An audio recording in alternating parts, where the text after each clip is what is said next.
Assalamualaikum warahmatullahi wabarakatuh. Kami dari kelompok 1 akan menjelaskan tentang pola, pilar, dan aktor ekonomi kreatif. Sebelumnya, izinkan kami memperkenalkan diri terlebih dahulu. Saya sendiri Anissa Syahrul dan dua rekan saya lainnya yaitu Hesti Kurnianingrum dan Anissa Hagi Soraya.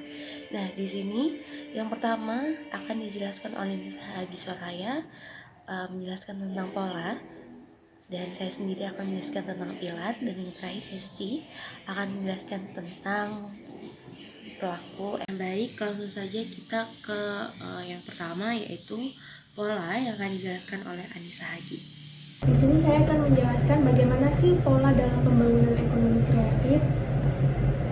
Nah, ekonomi kreatif saat ini sudah menjadi salah satu pendorong pada sektor pertumbuhan dan pembangunan ekonomi di Indonesia. Sebenarnya ada beberapa cara yang perlu diperhatikan dalam pembangunan ekonomi kreatif, salah satunya yaitu pada perubahan pola pasar dan masyarakat. Saat ini, bahkan di setiap negara berlomba untuk memperdagangkan identitas dirinya kepada negara lain dengan harapan agar makin banyak pemasukan dari penjualan identitas diri itu. Contoh yang banyak terjadi di Indonesia salah satunya yaitu pada program kreatif seperti desa wisata. Hal ini diharapkan bahwa dengan semakin banyak para wisatawan domestik maupun non-domestik yang berkunjung ke desa wisata tersebut, maka akan dapat menambah pundi-pundi pendapatan secara lingkup mikro yang akan diterima oleh masyarakat setempat, bahkan berkontribusi secara makro yang nantinya akan lari ke PDRB. Semakin lama masyarakat menyukai barang atau jasa yang tidak hanya mampu memberikan kepuasan secara fungsional saja, namun dapat memberikan dirinya suatu identitas atau brand image-nya yang membuat dirinya tuh bisa diterima dan dihargai oleh masyarakat di sekitarnya. Seperti contohnya yang lagi rame, yaitu pada industri fashion dan industri informasi dan komunikasi.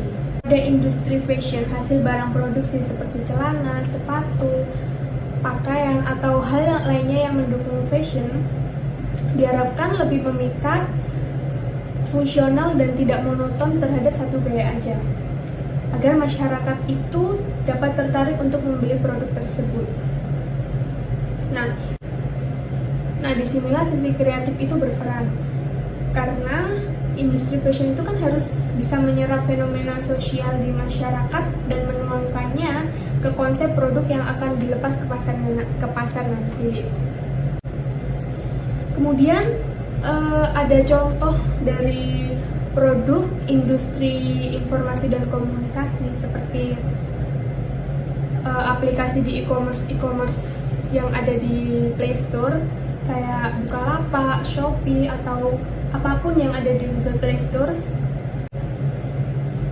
Dengan motivasi dan aktualisasi serta aksi yang tepat, maka produk informasi ini nantinya dapat disulap dengan memiliki nilai tambah yang lebih baik bagi si penjual maupun bagi si konsumen sendiri. Nah, saat ini tidak dapat dipungkiri bahwa semakin lama faktor selera semakin mendominasi perilaku manusia dalam mengkonsumsi suatu barang maupun jasa. Permintaan konsumen saat ini dapat mengubah pendekatan industri yang kebanyakan model pendekatan industri itu sekarang berorientasi pada konsumen. Jadi konsumen mau apa, si penyedia produk harus dapat memuaskan konsumen itu sendiri.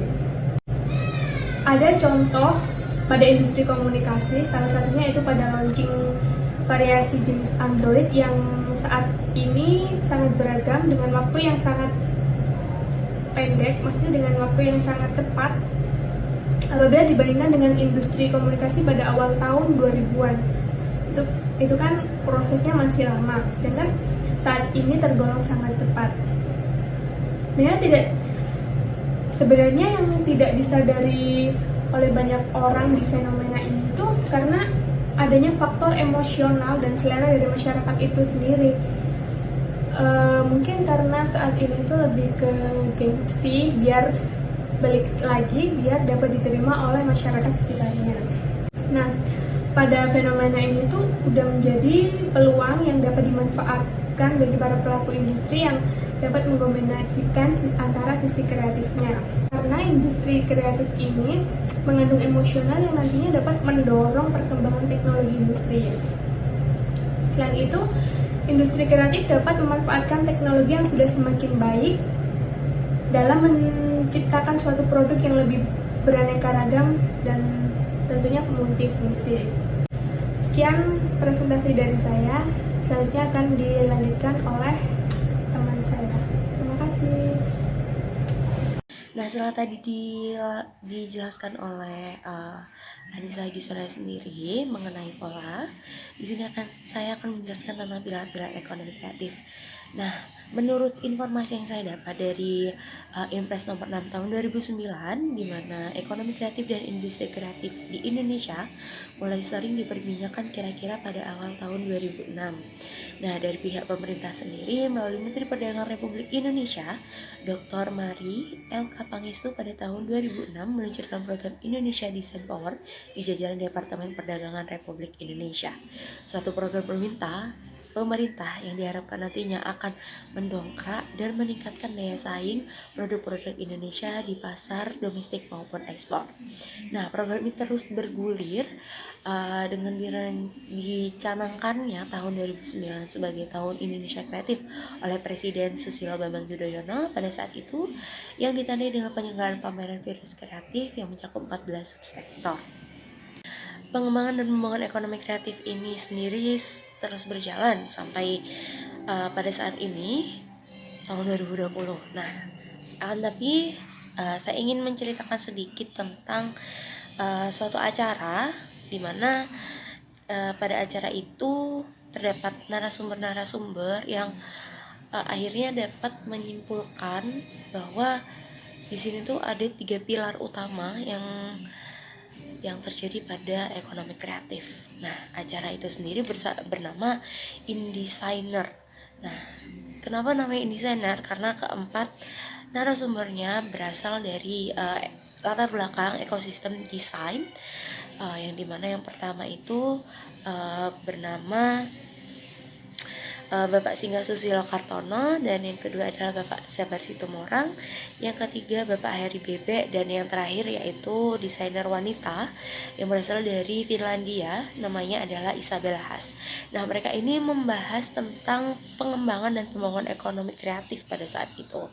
Nah, setelah pada diskusi acara tersebut, mereka mencetuskan bahwa mereka menyimpulkan bahwa ada 3 pilar utama yang terjadi pada pembangunan ekonomi kreatif. Nah, yang pertama adalah hipster. Nah, hipster ini sendiri adalah orang atau pelaku yang memberikan produk ini bagus, cantik, dan berbeda dari yang lainnya. Semisal kelas ini. Nah, untuk yang mereka bahas adalah masalah desain ya. Nah, kalau saya memberikan contohnya yaitu adalah ini, produk apa sih yang bagus, produk apa sih yang akan diterima oleh masyarakat, dan produk apa yang berbeda dari produk-produk yang sudah ada di Indonesia. Nah, yang kedua yaitu adalah hacker. Hacker di sini adalah pemrogram atau programmer, sebagai pelaku yang pengolahan teknis seperti itu. Nah, untuk contohnya kalau di desain adalah penjahit atau pengrajinnya. Nah, kalau dari produk yang saya contohkan tadi ini adalah pembuat dari apa yang telah hipster atau pelaku yang pikirkan setelah mereka menemukan produk apa yang pas. Nah, hacker ini sendirilah yang akan mewujudkannya. Dan yang terakhir adalah hustler. Nah, hustler ini adalah pelaku yang ditugaskan untuk di bagian strategi marketing, bagaimana produk ini bisa diterima masyarakat dan produk ini bisa laku di pasaran masyarakat. Nah, hasil ini sendiri adalah paling penting, dimana ketika produk ini sudah jadi, kan kadang kita bingung siapa sih yang bakal menerima produk ini, siapa sih yang akan menerima dan menggunakan produk ini. Nah, setelah di sini mengeluarkan strategi marketing agar produk ini tetap terjual. Nah, kalau di desain sendiri mungkin mengadakan pameran ya, kalau pameran busana peragaan gitu kan. Nah, seperti fenomena-fenomena yang telah diceritakan oleh Nisa Hagi saat ini, di mana banyak desa yang berubah menjadi desa wisata, dan yang itu akan berpengaruh pada PDRB, kemudian e-commerce, terus lain sebagainya. Kalau dipertimbangkan lagi, dipikir lagi, memang hipster, hacker, hustler itu sampai saat ini juga digunakan sebagai pelaku yang memikirkan bagaimana tidak mungkin kan suatu produk itu akan berkembang dengan sangat baik jika tidak dipikirkan dengan matang-matang. Nah, seperti sekarang transportasi seperti Gojek, Grab itu kan pasti sebelumnya difikirkan dengan sangat matang dengan mengikuti era yang ada, kemudian diprogramkan dengan sangat baik, dan strategi marketing dibuat promo-promo yang baik juga. Seperti itu. Baik, selanjutnya yaitu adalah yang terakhir, yaitu pelaku ekonomi kreatif, akan dijelaskan oleh rekan saya Hesti. Selanjutnya, saya akan menjelaskan tentang pengertian aktor. Nah, pengertian aktor pada pembangunan ekonomi kreatif ini adalah sebagai penggerak. Karena cepat atau lambatnya perkembangan ekonomi kreatif ini sangat bergantung pada peran aktor. Nah, aktor utama penggerak itu terdiri atas 3, yaitu ada cendekiawan, bisnis, dan pemerintah. Nah, ketiga peran aktor ini disebut juga sebagai triple helix, yaitu model dari inovasi yang mengacu pada serangkaian interaksi antara akademisi, pemerintah, dan industri. Nah, triple helix ini difungsikan untuk mendorong perkembangan ekonomi dan sosial sebagaimana dijelaskan dalam konsep-konsep seperti ekonomi pengetahuan dan masyarakat pengetahuan, bahwa triple helix ini sebagai metode pembangunan kebijakan yang berbasis inovasi. Di Indonesia juga, triple helix ini dikenal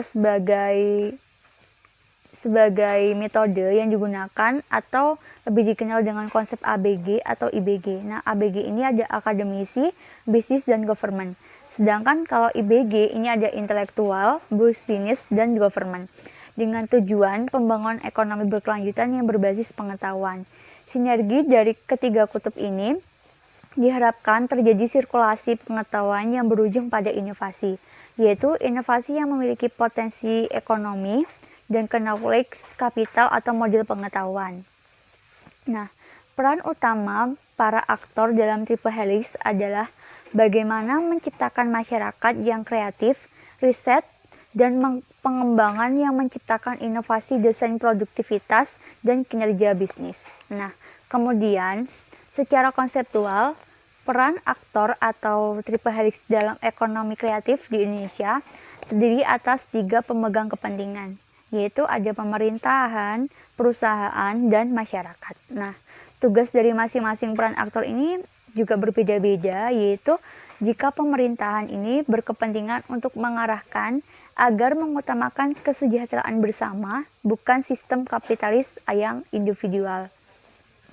Nah, kalau perusahaan yaitu berkepentingan untuk berkelanjutan investasi melalui keterlibatan masyarakat, pendekatan kemitraan, pola adaptasi terhadap masyarakat lokal, serta mengembangkan kepemilikan dan kemandirian masyarakat.